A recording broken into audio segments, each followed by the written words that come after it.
Soy Gonzalo Araluce, soy periodista especializado en temas de interior, defensa, terrorismo y seguridad. Mi abuelo era Juan María Araluce, presidente de la Diputación de Guipúzcoa, consejero del Reino. Mi abuelo Juan Mari siempre al final terminamos presentando a partir de títulos, nombres, cargos, ¿no? Pero para nosotros es mucho más que todo eso. No solo es una figura con ciertos valores de la que hemos bebido, de la que nos hemos alimentado, sino que es en cierta medida, junto con mi abuela Maite, su esposa, el tronco que articula toda nuestra familia, incluso a los nietos, a la siguiente generación, ¿no? Fue asesinado el 4 de octubre de 1976. Él estaba trabajando en San Sebastián y volviendo a casa en la Avenida de la Libertad, pues al llegar para comer, en torno a la 1 a mediodía, se bajó del coche, iba con chofer, con escoltas, y había un comando terrorista esperándole allí que la ametralló por varias partes, decenas de disparos a plena luz del día, en una de las vías más transitadas de San Sebastián. Y bueno, pues el escenario, además de todo lo difícil y duro que uno se pueda imaginar, pues fue especialmente llamativo. Los disparos, el sonido fue completamente inconfundible. A las puertas de casa, a mediodía, con mi abuela y con todos mis tíos en casa esperándole para comer.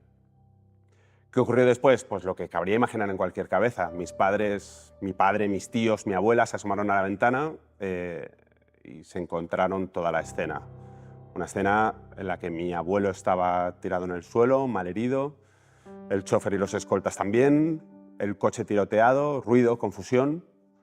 Bajan corriendo, se encuentran que mi abuelo todavía respira, lo montan en el coche, se lo llevan en el coche tiroteado, lo llevan al hospital, pero mi abuelo no sobrevive a la intervención.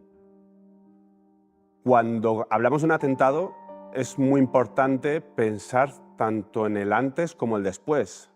Al final el atentado es un hito, pero que marca el punto de partida de toda una existencia de una familia. Lo que ocurre después entre las cuatro paredes de una casa se cuenta muy poco, pero es lo que queda, ¿no? Y el antes también es importante. ¿Cómo se llega hasta ese punto? Bien, pues mi abuelo era presidente de la Diputación de Guipúzcoa y era vasco hasta la médula, ¿no? Dentro de la Diputación, él peleó mucho por el concierto vasco, el plan de electrificación de Guipúzcoa. Incluso fue en cierta medida pionero por cierto plan de autonomía del País Vasco. Incluso hasta en el tema del lenguaje, él promovía que se hablara de esta manera, ¿no? En un momento en el que no era un debate caliente y que no era fácil abrir ese debate. Bien, pues a pesar de todo, aparecían las dianas, aparecían las llamadas, a las que él restaba total importancia. Restaba importancia no por lo que significaran, él sabía perfectamente lo que significaran. De hecho, ahora con la perspectiva del tiempo es muy evidente que iban a por él porque promovía una cierta autonomía en el País Vasco que chocaba completamente con el proyecto de ETA de independencia y de una independencia con un programa político muy marcado. Como eso chocaba con ellos, pues lo más fácil era eliminar a esa persona, ¿no? Entonces, él conocía la envergadura de esas amenazas, sabía hasta dónde llegaban, pero restaba importancia sobre todo para que en casa no se viviera de forma difícil. Hubo un momento en el que, por ejemplo, le pusieron escolta, cuando no era habitual que hubiera escolta. Él bromeaba mucho. Todavía nos reímos hoy con la anécdota de cuando le dieron un arma de fuego, se la enfundó dentro del pantalón y se le cayó por la pernera hasta el suelo y dijo que él no quería llevar nada de esto. O como cuando, yendo por la calle, empezó a seguirlo un tipo de dudosas pintas.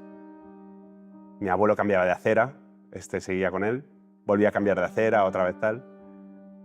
Se paró en un kiosco mi abuelo, abrió un periódico haciendo como que leía y cuando este hombre llegó hasta esa altura, pues prácticamente mi abuelo le hizo un placaje. Mi abuelo pesaba 100 y pico kilos, era un tipo muy grande, ¿no? Resulta que era un escolta camuflado, o sea, que le estaba siguiendo. Hasta entonces los escoltas iban enchaquetados, tal, ¿no? Pues este era de los primeros que iban un poco así, ¿no? Que soy policía, soy escolta, tal. Entonces, bueno, todavía nos reímos con estas cosas, ¿no? Él trataba de quitar hierro a toda esta situación. Y mi abuela, que era decir excepcional, todo el mundo le dice de su abuelo, ¿no? Pero en este caso es que se queda corta la palabra. Lo tragaba, intentaba que tampoco pesara mucho en la familia. De hecho, ella tuvo siempre unas migrañas increíbles, unos dolores de cabeza que le atenazaban y le tenían en la cama y no podía ni moverse. Y era de la presión, de una presión que se guardaba para ella, para no trasladarla a todos sus hijos, a sus 9 hijos. De hecho, cuando mataron a mi abuelo ya no volvió a tener migrañas porque esa presión desapareció. De la peor forma posible, pero desapareció. Entonces, bueno, mi abuelo siempre decía que a por él nunca iba a ir. Él sabía que era posible, las amenazas existían, pero él decía que a por él no iba a ir porque era más vasco que muchos de los que decían que iban a ir a por él y que él peleaba mucho también por el País Vasco, ¿no? Él entendía que, o nos hacía entender a la familia, que era imposible que fueran a por él. Hasta que llegó el día, 4 de octubre de 1976, y todas esas amenazas pues, cobraron forma. ¿Qué ocurrió inmediatamente después? Es el denominador común de todas las personas que han sufrido, todas las familias que han sufrido un asesinato en su círculo más cercano. Pues un funeral, todo el dolor posible.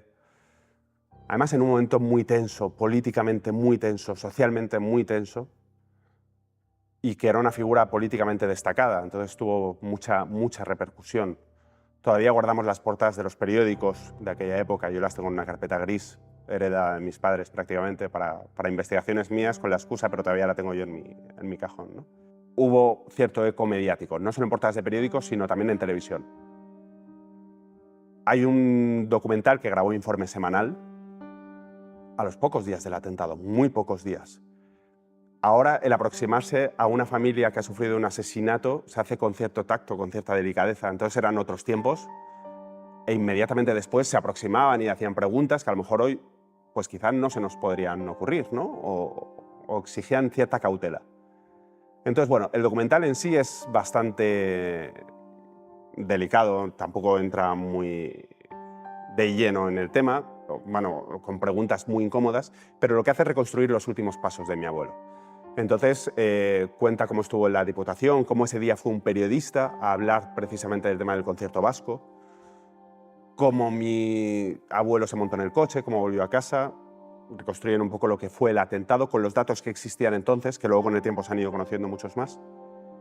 Y luego pues entrevistan a miembros de mi familia, ¿no? Bueno, ¿y qué tienen que decir ante todo esto?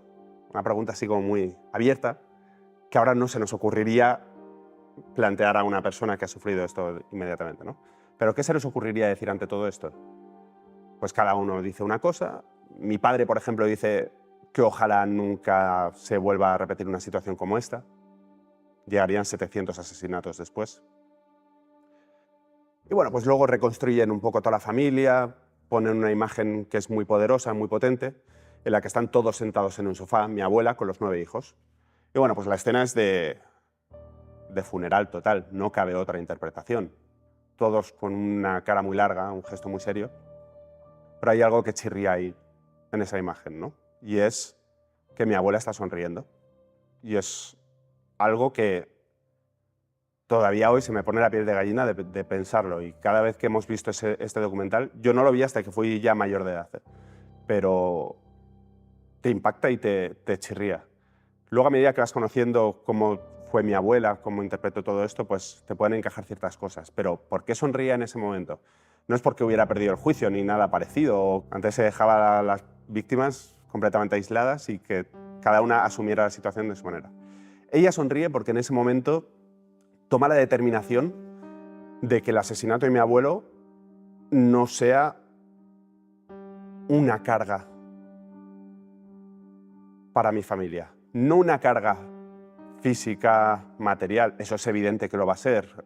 El asesinato obligó a todos a marcharse del País Vasco, con una mano delante, con una mano detrás, sin saber bien qué podían hacer, sino con una carga, diría yo, espiritual o moral. De hecho, ella, desde su profundísima fe cristiana, en ese momento dice que está contenta porque su marido está en el cielo.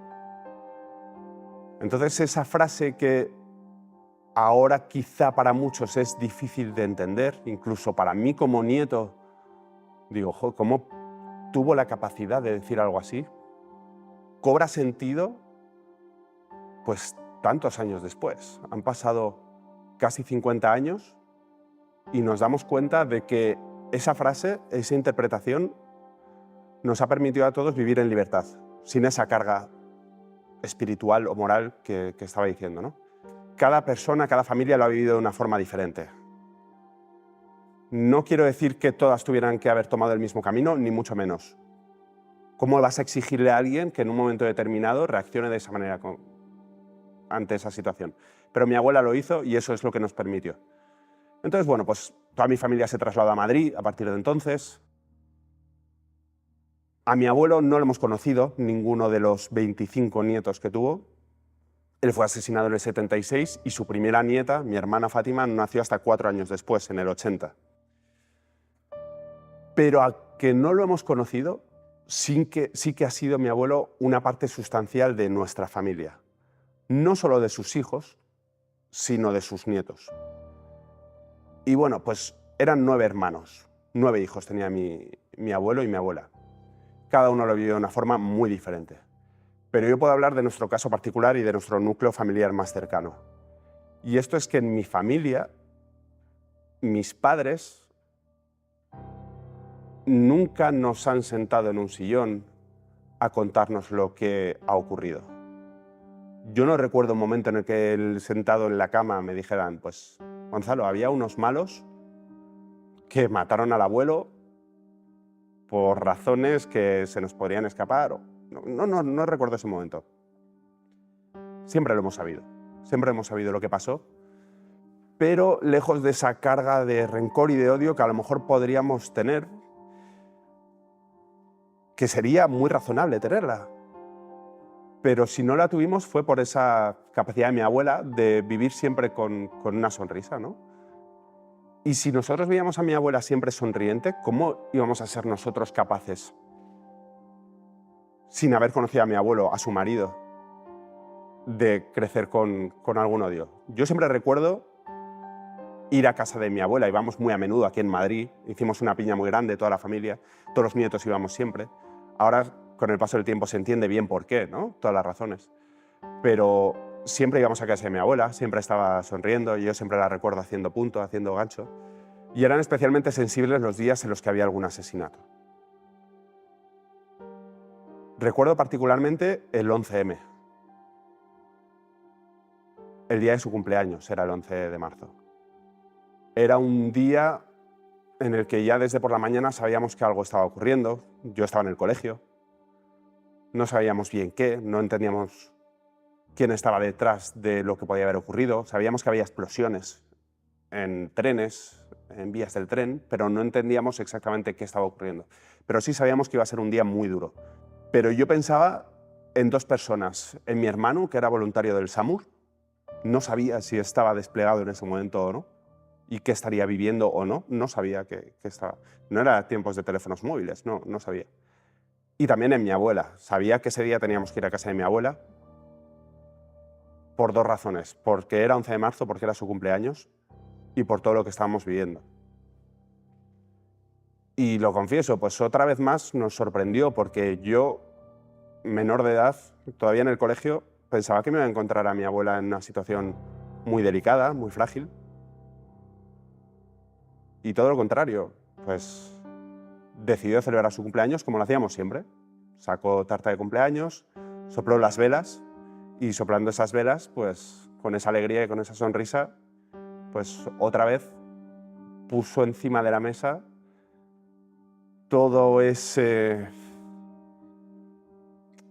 capacidad de vivir que nos ha trasladado a todos los nietos. Y eso nos ha permitido varias cosas. Además de vivir con más libertad, también nos ha permitido ir conociendo en libertad quién era mi abuelo. Y eso ha supuesto una evolución, porque con el paso de los años lo vas conociendo de diferente manera. Yo, por ejemplo, de niño pensaba en mi abuelo en su papel de víctima.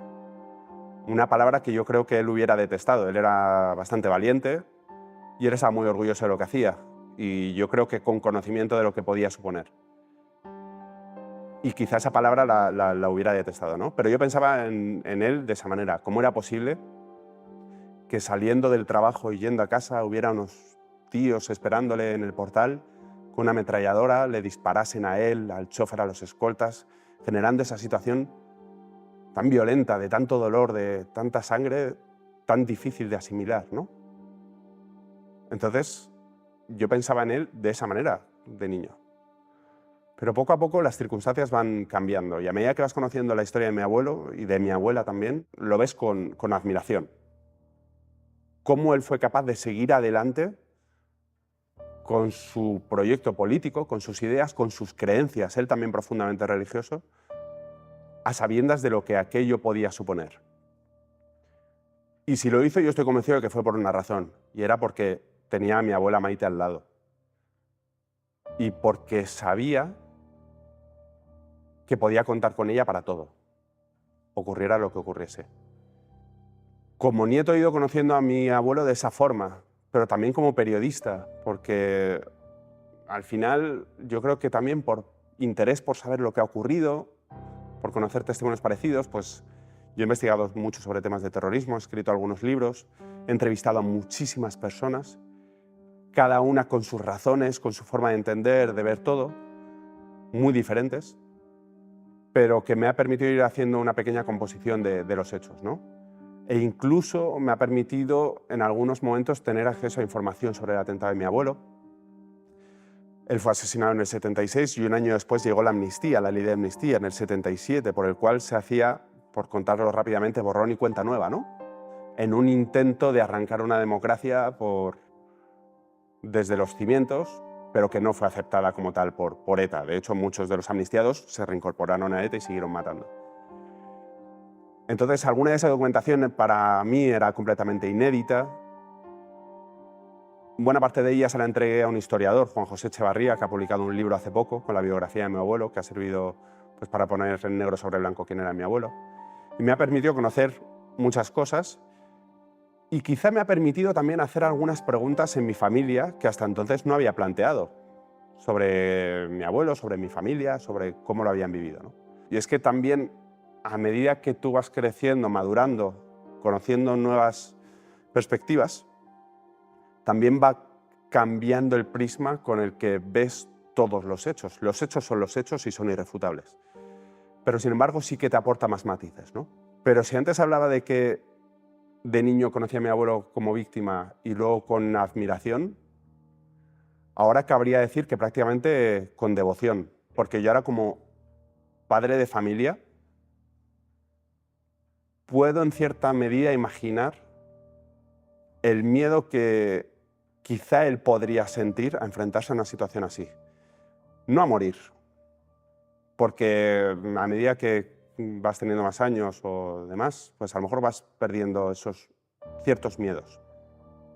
Pero sí un miedo que es mucho más grande, que es a convertirte en un vacío para tus hijos, para las personas que vienen detrás, para gente que apenas ha dado sus primeros pasos.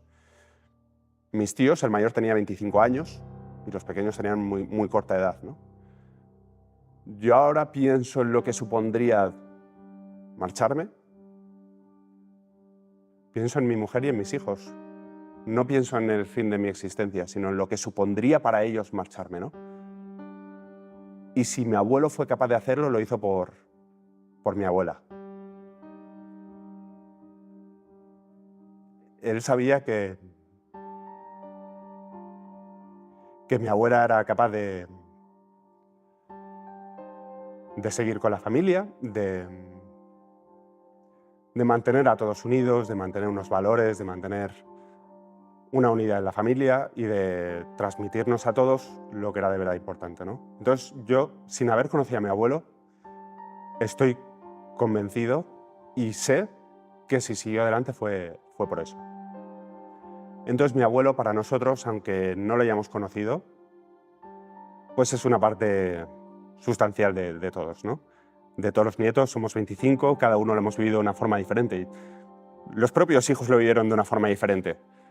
Ni qué decir los nietos, somos tercera generación, somos 25, desde los que ya tienen 40 años cumplidos hasta los que están en la carrera universitaria todavía, pues cada uno lo ve de una forma muy diferente, ¿no? Pero sin embargo, a todos nos une eso, mi abuelo y mi abuela. Y siempre que nos encontramos, compartimos experiencias de lo que hemos vivido juntos o de lo que han representado, o incluso al ser tantos y al haber vivido también muchos muy lejos de otros, porque algunos decidieron quedarse allí, otros se vinieron a Madrid, otros se marcharon a Andalucía. Cuando digo allí, algunos de ellos se quedaron sobre todo en Navarra, ¿no? Pues cada uno lo hemos visto de una forma diferente, ¿no? Entonces ponemos en común todos esos puntos y es muy enriquecedor, es muy valioso. Y lo bonito de todo es que cuando lo contamos siempre nos quedamos con ese optimismo que desbordaba mi abuelo, ¿no? Era con cierto humor, con cierto sarcasmo, todo, con esa sonrisa de mi abuela. Y siempre pues estamos muy agradecidos de todo lo que nos han transmitido, y esa posibilidad de reencontrarnos de vez en cuando nos permite, incluso sin decirlo. Todavía tenemos esa parte vasca que nos cuesta muchas veces expresar ciertas cosas o ciertos sentimientos, yo creo, pero incluso sin decirlo somos conscientes de lo importante que ha sido todo esto, ¿no? ¿Qué podemos decir nosotros como familia Araluce? Yo no me atrevo a hablar por todos. Somos muchos y no me atrevo. Hablo por mí, incluso no me atrevería ni a hablar ni por mis hermanos ni por mi padre, pero lo que yo me atrevería a decir a la gente es que no tenga miedo a conocer. Es verdad que muchas veces es una verdad que puede resultar incómoda, porque nos obliga a todos a ponernos en el lugar en el que estuvimos. Ya no voy a decir posición, porque no, pero es una realidad muy incómoda, ¿no? Que nos obliga a muchos de nosotros a enfrentarnos a nosotros mismos. Pero que no tengan miedo de conocer, porque al final buena parte de lo que somos como sociedad lo debemos a todas estas personas que desde todos sus puntos de vista tan diferentes y tan variados han vivido este dolor, como decía al principio, entre las cuatro paredes de su casa, porque el asesinato no es más que el punto de partida de todo lo que viene después. Y buena parte de lo que vivimos y de lo que somos ahora se debe a eso. Que no haya miedo a conocer lo que ocurrió y quiénes somos como sociedad. Porque esta parte sin duda va a ser enriquecedora y nos va a hacer mejores personas y mejores a todos como sociedad. En un momento además en el que todo es tan rápido, todo es tan cambiante, no voy a entrar en cuestiones del día a día, pero que sí que es todo tan rápido, pues conocer todo esto sí que te ofrece un prisma o una perspectiva a medio o largo plazo. ¿Por qué? Porque durante tanto tiempo hemos conocido estos testimonios, estas historias, que nos hacen ser lo que somos ahora y que quizá nos hacen preguntar qué es lo que queremos ser más adelante. Y no hay que tener miedo a hacerse esa pregunta.